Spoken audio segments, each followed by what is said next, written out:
What's up, everybody? It's me, Joey P. Joe Pizzapia, back with another waiver wire video for Week 12 in Major League Baseball. And last week was a real kick in the pants, wasn't it? We lost Pete Alonso, we lost Yordan Alvarez. That's a lot to lose. And chances are, if you lost players like that, your offense is reeling a little bit, and you'll probably have to go out there and make a trade. So you should go and watch the trade video that Welsh just did right here on our channel at FantasyPros MLB. Again, don't forget to like, share, and subscribe and all that good stuff. But at least there's some names out there right now that could be band-aids on this incredible gash on your roster. So we're going to talk about some of those names on the bat side that could help you out if you lost some of those players or you just need a little bit more offense. We're also going to talk about two prospects who could make some impact at some point in time for their respective teams. And dare I say it, there's even two Oakland A's on this week's list. That's a lot to take in. Before we take in those names, don't forget, go check out So Rare. It's fun, it's fantasy, it's cards that are digital, and it's for you. FantasyPros.com/collect. That's the place to go to play So Rare. And when you go sign up for free, don't forget, go join our league, FantasyPros.com/leadingoffleague. Start playing MLB So Rare. It's as much fun as you could possibly have besides watching this video. That's about all I could say. So give it a shot. Let's get to the names for Week 12 in MLB that you should be adding to your roster.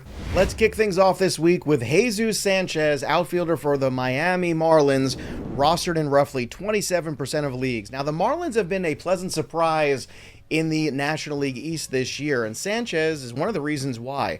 After an injury stint in May, ever since he's come back red hot in June, so far he's hitting .346 with a .391 OBP and a .667 slugging over his last 30 games coming into this weekend's action. And he's hitting in the middle of that Marlins lineup more often than not. If you look at the overall numbers, he's hitting .270 with an .866 OPS. And he does have a few stolen bases as well. Sanchez is the kind of player that in the past has been a little up and down, but he's still just 25 years old. And maybe, just maybe, we're seeing Sanchez start to take that step forward in his development. And if he is, and finding more consistency at the plate as his performance in the last few weeks suggests, then maybe he has turned a corner indeed, and he can be a great plug-in for, let's say, you're missing Yordan Alvarez at your utility spot and you need somebody to fill in some power. Jesus Sanchez is that guy.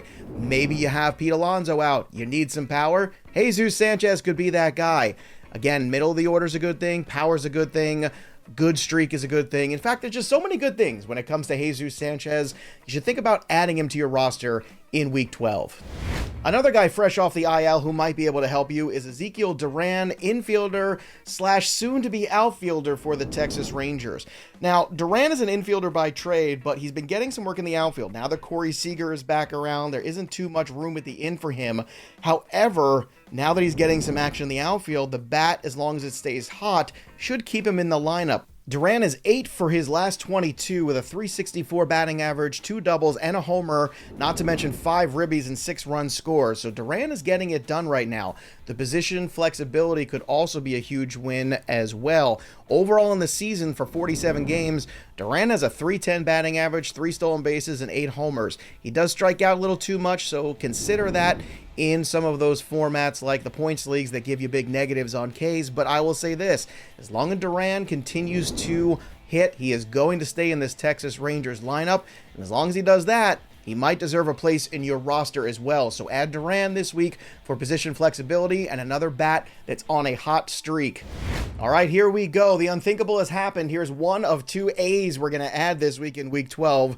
The first one is Ryan Noda, first baseman for the Oakland Athletics. Noda in the minor leagues was about a .250 hitter roughly, who showed you some good power. Now here's the thing with Noda. He's showing you some really good on-base skills so far recently, and that's something you should take note of. So far in the season, he's got an .862 OPS for the Oakland A's, and in terms of OBP, he's only behind Luis Arraez and Lamonte Wade Jr. in that regard. So if you're playing in that format, this guy needs to be rostered. He is not the long-term solution to missing out on guys getting hurt like Pete Alonso, which is a tough one here. But in deeper leagues, if you need to kind of stay above the water level, maybe Ryan Noda can help you. He's 27 years old. He is showing you some pop. He's showing you some on-base skills.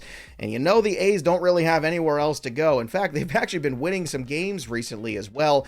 But it's all about the OBP for him. As long as he continues to get on base, he's going to put some fantasy points on the board.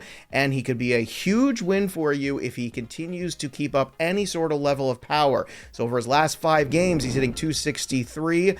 That's encouraging for Ryan Noda and worthy of an add in deeper leagues right now. He's only rostered in 25% of leagues, which means he could be a $1 or $2 add this week and be a little bit of a band-aid on potentially some problems on your offensive rosters. Next on our list, if you can believe it, is another Oakland A. It's Brent Rooker, outfielder for the Athletics, who is rostered in roughly 65% of leagues. Overall in the season, Brent Rooker is up to 13 home runs in 58 games. He has got a .259 batting average, and despite some of the deeper metrics being questionable on Rooker, he continues to produce. Over his last 19 at-bats, he's got 6 hits, a double, 2 homers, 5 RBI, a walk, and 5 runs scored in this recent Athletics resurgence. I understand he plays on a bad team, but we're at the point in that season where beggars can't be choosers, and if you need some live bodies to plug into a lineup, Brent Rooker is probably one that can help you. Is it going to be a long-term solution? No. But again, we're trying to stay competitive here in the month of June. Before you know it, the dog days of August will be here. So in the essence of not giving up when there's injuries or improvements that need to happen immediately, Brent Rooker is a guy that can help you in that short term. He's still hitting in the middle of that lineup for the Oakland A's, and although they are less than spectacular, in fact, they're historically bad, they might be able to give you a little bit of fantasy productivity in the meantime while you're waiting for other players to either pick things up or get healthy again. I want to get ahead of the curve with these last 2 selections for Week 12, so let's start with Christian Encarnacion Strand, Triple-A Cincinnati Red third baseman. Encarnacion Strand is one of many bright prospects that we've talked about on leading off for quite some time. Just like Elly De La Cruz, it's only a matter of time before Encarnacion Strand gets to the big leagues. So far at AAA this year, he's got 17 homers, 46 RBI. He's hitting .362 with a .427 OBP, an incredible .735 slugging, and an .1162 OPS with 41 runs scored. There is absolutely nothing, and I mean nothing, left for this kid to prove at AAA. It's just a matter of bringing him up, adding him to this already young and exciting Reds team, and letting him fly from there. In my opinion, Encarnacion Strand is probably one of the last big prospects who could make an immediate offensive impact as well as a long-term impact on your fantasy rosters on the offensive side. So go ahead and add him now, sneak him through that waiver wire, because if you wait too long, you're going to be in trouble when you look up right now and realize that he's already rostered in roughly half of leagues. Time is ticking. So get on this, sneak him through the waiver wires this week for a few bucks, pay a little bit extra just to be sure that you get him, and then be patient, just like we did a couple weeks ago with Elly De La Cruz, because your patience will be rewarded. And the final prospect to be ahead of the curve on is Luis Matos of the San Francisco Giants, rostered in roughly 30% of leagues. Now, Luis Matos got the call because, unfortunately, Mitch Haniger broke a bone in his forearm on Tuesday, and the 21-year-old has been super impressive so far to start his minor league career. After hitting .304 with an .842 OPS at AA, he got promoted to AAA earlier this season, and over those 24 games, he has 7 home runs, 20 RBI, 6 stolen bases. He's hitting an incredible .398 with a .435 OBP, a .685 slugging, and 1120 OPS. Some will say that the 21-year-old Matos might still be a little too green to hit some major league pitching, but we've seen some kids come up before who just hit the ground running in the major leagues, so he's at the very least worth a speculative add, even in shallow leagues, to see if he can do just that and make an impact for the Giants while Mitch Haniger is on the shelf, and he's hitting second in that lineup. If he can maintain that spot in the Giants batting order, that could be great for his fantasy value as well. So add Luis Matos, and let's see what the kids got in the tank. There you have it. Those are the names to add for Week 12 in MLB, and don't forget to check out So Rare MLB 2 over at FantasyPros.com/collect. Sign up for free, join the leading off league, and good things will continue to happen for you. So thanks for watching, thanks for hanging out with us, and talking a little baseball today. That'll do it for me, Joey P. We'll see you next time, kids.